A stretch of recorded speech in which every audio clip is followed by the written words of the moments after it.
Hey everyone, this is Ron from the LostTrailRunner Podcast. I'm publishing episode 120 of my Ron's Update podcast on the LostTrailRunner feed this month. I haven't been doing so good on bringing out episodes, so I thought I'd go ahead and put this one on the LostTrailRunner feed and try to get back in the recording mode coming up, okay? So I hope you enjoy it. Thanks. Bye.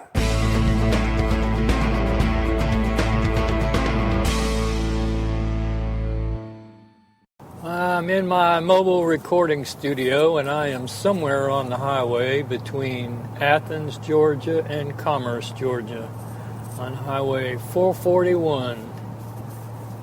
And this is Ron's Update number 120.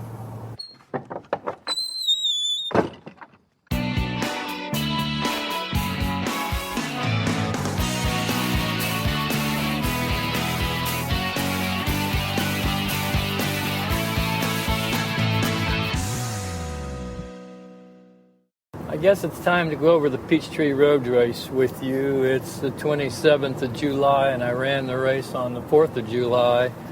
So I've had plenty of time to think about what was good and what was bad about this race. First of all, let me say it wasn't my A race for the year. My A race for the year is the half marathon in Athens. So Peachtree was my B race for the year. And taking that into note, I mean, I still trained for it in a kind of in a way, but not specifically, with speed workouts and tapering and all that kind of stuff. Just running my weekly mileage and at my pace, and no speed workout, none of that stuff.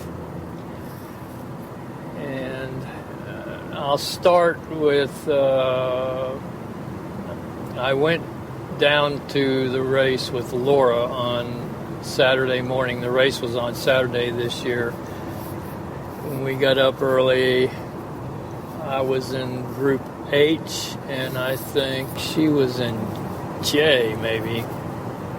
Sounds right, anyway. And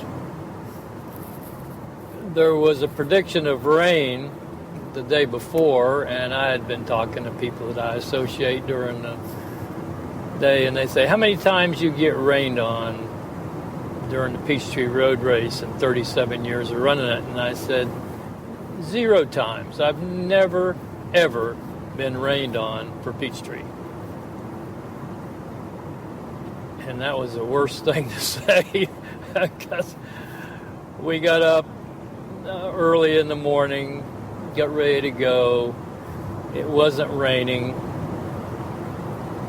The temperature was fairly nice. I got in the car and we headed down to Ainsley Mall to park, because the Phidippides has the party after the race at Ainsley Mall at their store. So we parked there and then walk over to the MARTA train and catch it up to Lenox Square where the race starts. It's probably over a mile walk between Ainsley Mall and the MARTA station. Well, as we started walking, it started raining. Now, I did plan ahead, and I brought a garbage bag with me with a hole cut in the top for my head to stick through. So I put that garbage bag on, so I was perfectly dry, And Laura had one also. So it wasn't like we were getting drenched. It was just raining, which meant that our shoes were going to be wet. But that's about it. So it would rain, and then it would slack off, and then it would rain. But it got to a pretty steady downpour, so by the time we got to the MARTA station, it was pretty wet out. And we waited for the train. The train pulled into the station, and it was completely full. there was no seating available, and all the aisles were jammed with people. And it stopped, and the doors opened up, and I looked in, and there was just enough space where a couple of people could kind of inch in right by the door. So I hopped on, and Laura said, "Don't get on that train. It's too crowded. The doors will never shut." And I said, "There's always room for one more. It's just like a big can of sardines." So she jumped on the train, and the doors shut, and everything was fine. It was a little tight, but we were in the train and headed to Lenox Square, where the start is. And we got up there and got out of the train and walked out of the train station, and it was sprinkling. It wasn't pouring down rain, but it was raining. We were probably there almost an hour before we needed to be.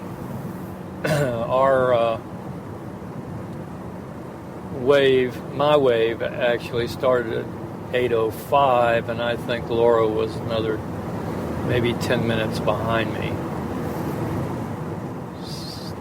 So we went and got in our respective wave areas and waited for the race to start. Once the race started, well, it was amazing. My wave started right at 8:05, and that was the time it was supposed to start. And right about the time it started is when it started pouring down rain, and it rained, and I guess I got about probably more than a half a mile into the race, between a half mile and a mile, and I heard a kaboom, a crash of thunder, and everybody jumped, of course. And I don't know what happened behind me. I heard that they held up the later waves. I know Laura's wave got through, but the waves behind her, somewhere along that area, they got halted and weren't able to start the race because of the lightning. But I was heading on down Peachtree in the rain, and it was fine. It was raining, but it wasn't a total, torrential downpour monsoon type thing. It was just a steady rain. But I knew that once I got to Piedmont Park, which is where the finish line is, and then you turn into the park, it would be a mud hole. Because when you start getting a lot of people like that finishing and going into a park, a grassy area, it's just going to turn into a muddy pasture, basically. And since I was in, I think I finished in the 21,000s out of the 60,000, there were 20,000 people that went into that park before I did. So it was kind of mushy in spots. But anyway, I got my T-shirt after the race. I kind of skipped, didn't I? This whole run. I did my run 45 seconds, walk 15 seconds for pretty much the whole race, which worked out fine. And my finish time ended up being 66:28 using that pattern of run-walk. And I was fairly consistent pace-wise, throughout the race. Even the 5th mile, which is uphill, I didn't do too bad on. So I was happy with that. And the thing turned out to be, I was maybe 15 or 20 seconds slower than I did it last year. And I really wasn't pushing it, so to speak. And last year I felt like I had to work. So, I was happy. But once I got into the park, got my T-shirt, I went over to the Atlanta Track Club area that was reserved for the track club members, and they had what is that? Michelob Ultra beer available for track club members. They gave you 2 tickets, so you got 2 Michelob Ultras. And they had snacks and various other things like that over there. So I went over there and waited for Laura to show up. And I gave one of my tickets away because I drank part of one of those Ultras, and I figured, well, that was enough. I really wasn't in the mood for drinking a lot of beer. So a person asked me, where do you get the beer tickets? And I said, well, here's one. You can have this one, and the others you get over there. And I pointed to where they were passing them out. So we ended up with 3. But Laura showed up, and we walked over to Phidippides at Ainsley Mall, which was probably another mile or a little over a mile. We cut through Piedmont Park and went through the Botanical Gardens area and came out on Piedmont Road and then walked down to Ainsley Mall. And we stayed over there for a while, and I talked to Jeff Galloway. Kevin Gwynn had sent me a message on Facebook saying, you need to talk to Jeff for me and say hi. So I took that as a direct command from Kevin. And when I was there, Jeff was there, and I talked to him for a while, and we discussed run walking and what I had done at Peachtree and what I had done at last year's Athens half. And he suggested for my half this coming year, instead of doing 45 and 15, do 30 and 15. And he said I may end up running faster doing the 30 and 15 than a 45 and 15, because that extra 15 seconds you're resting, I guess. So that's what I'm going to do when I do Athens, is try his idea and see how that works out. But I talked to him a little while, and Laura, in the meantime, was looking at shoes in Phidippides, and she came up with a pair of Hoka Clifton 2s that she ended up getting. Of course, she didn't have her credit card with her or any money, so I had to buy them for her. She paid me back, but I mean, what's a dad for, right? And she's been running with those lately, and she seems to like them pretty good. And from what I've understood about the Clifton 2s, they are an improvement over the ones. I bought some ones, and the tongue on them seemed to be too thin, and like the shoelace cut into my top of my foot and gave me a blister. So I gave my Clifton 1s to my youngest son, Rob, and he loves them. Fortunately, he wears the same size shoes I do.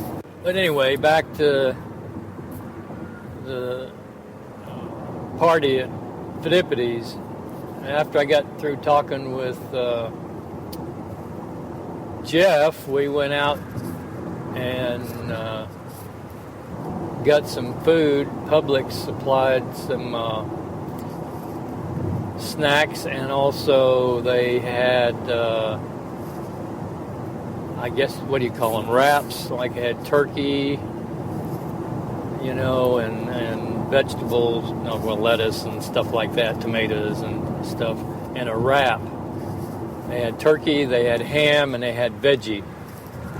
So I got a turkey wrap, and they were also giving out free beer at the Phidippides party. You got 2 tickets, and they were giving away Sweetwater 420 ale. I got one of those, drank it, and then I got the second one and took it home, and Laura gave me one of her tickets, so I took 2 beers home. Well, yeah, ale, beer, whatever. So, and it pretty much cleared up rain-wise after that. We're talking, 8, 9, 10, 10:30 in the morning. It started clearing up. So I got home, got my soggy shoes off, things like that, and that was it for the day. Just relaxed the rest of the day and enjoyed it. Had a decent race. Next up is the half in Athens, which is my A race, which I hope I am successful in running a better time than last year. That's my goal. I don't have a specific goal. I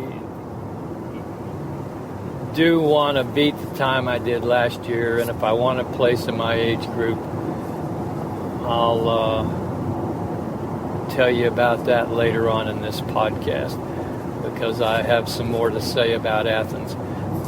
So that's it for now, and continue listening and see what I have to say.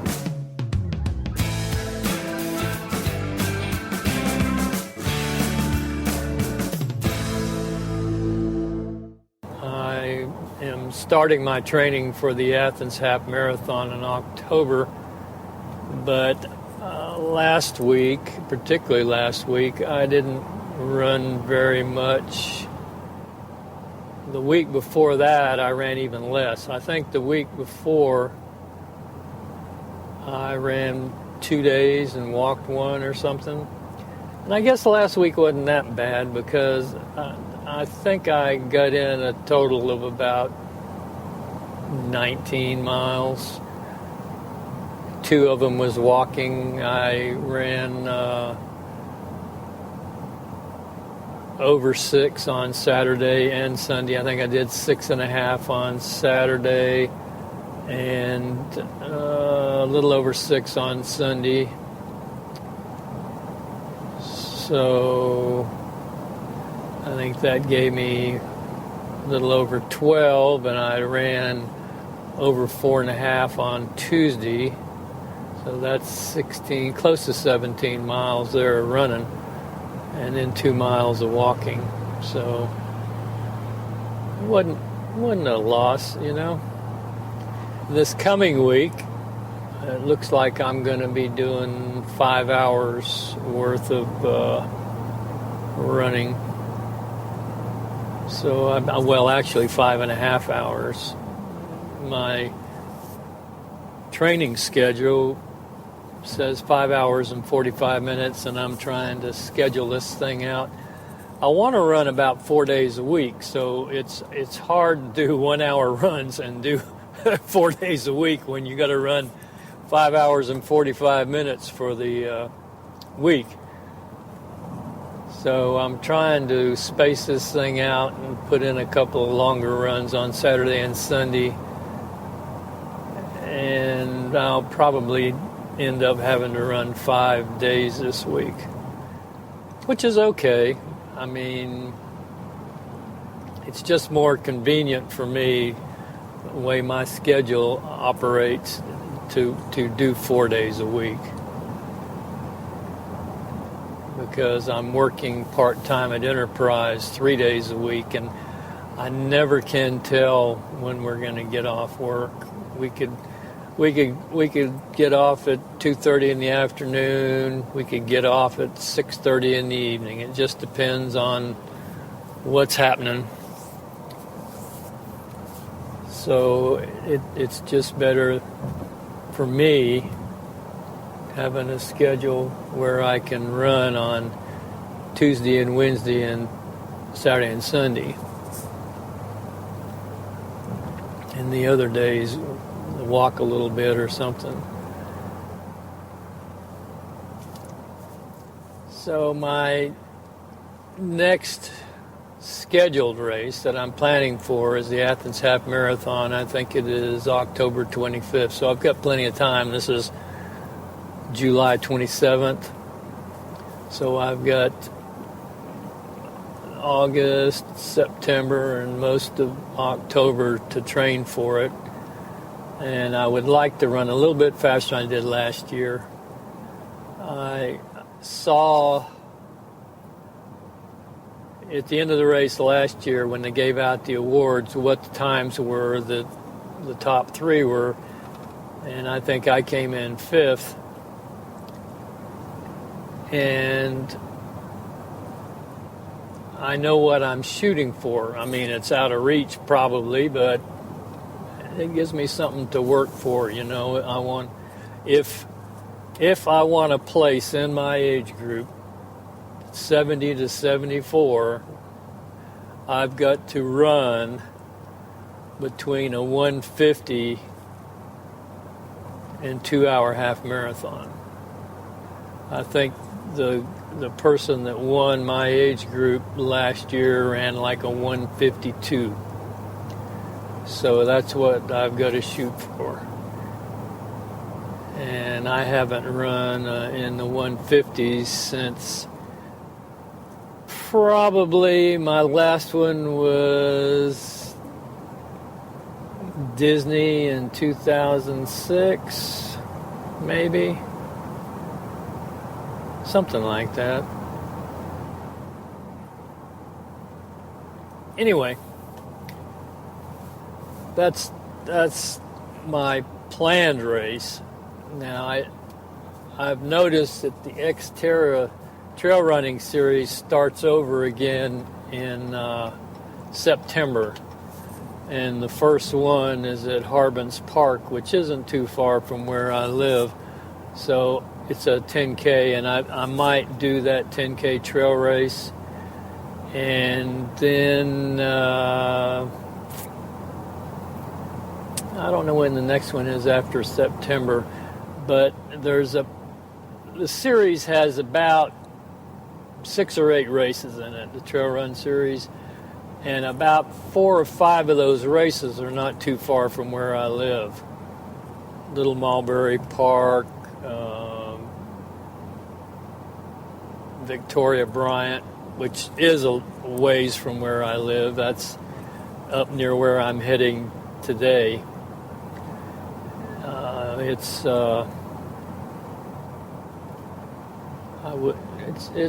up near Livonia. That's where I'm driving to. It's in that area of Georgia, which is towards the South Carolina border up I-85 in Royston. So there are a couple of those trail races I want to do, because I haven't run a trail race in a while, and it's time to get back to running trail races. And probably my next run this week, if I'm running an hour or hour and 15 minutes, I just might go out to Stone Mountain and run on the trail just to get off the pavement, because I've been running. I run a lot at Lilburn Park, and I run over at Mountain Park. Both of those, well, Lilburn Park has the Camp Creek Greenway Trail that runs through it, but that's a paved concrete trail, so it's not what I consider a trail run. It's pavement to me. Of course, it is pavement. And over at Mountain Park, they have a paved mile loop, but they also have about a half-mile section of trail that actually goes through the woods. So I like to go over there. I can run 2 loops of how I have it laid out in my mind to run over there and get over 4.5 miles in 2 loops. So I like to run over there also. But if I really want to get in a trail run, I'm going to have to go to Stone Mountain to run on the trail, because running around the mountain on the trail is probably between 5.5 miles to 6. Just depends how you run it. When I used to do a lot of running on the trail at Stone Mountain, I always counted it at 6. That's before I had a GPS. And we always just counted it as 6 miles. But when I got a GPS and ran it, it comes out like 5.8 some days, 5.6 some days. Just depends how the GPS locks in. I count it between 5.5 and 6. Just, if I'm going to plan on a run, I just kind of say, okay, I want to run between 5.5 and 6 miles, and I'll run out there. And I can run over at Yellow River.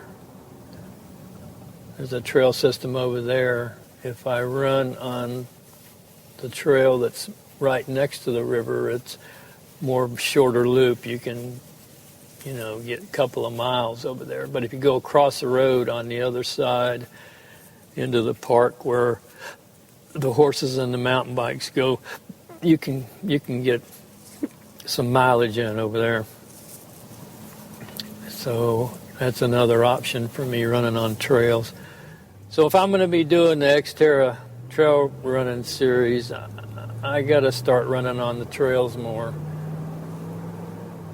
So I'll probably split my time running on trails and running on the pavement for my training for the half marathon. And then, of course, about 4 weeks after the Athens half is the Galloway half, which I plan on running. And it's not my A race, it's a C race category, so I'm not really that concerned. I figure if I've run the half in Athens and only 4 weeks later I'm going to have a half in Atlanta, I won't have lost fitness enough to really make a difference. I mean, I'm probably run it slower, but that's going to be more of a social half marathon, hopefully. Maybe I can run into some of the podcasting people that come down for that race. So that's kind of my update for now. I'll try to get this thing wrapped up and put out as soon as possible. So I'll talk to you later. Bye.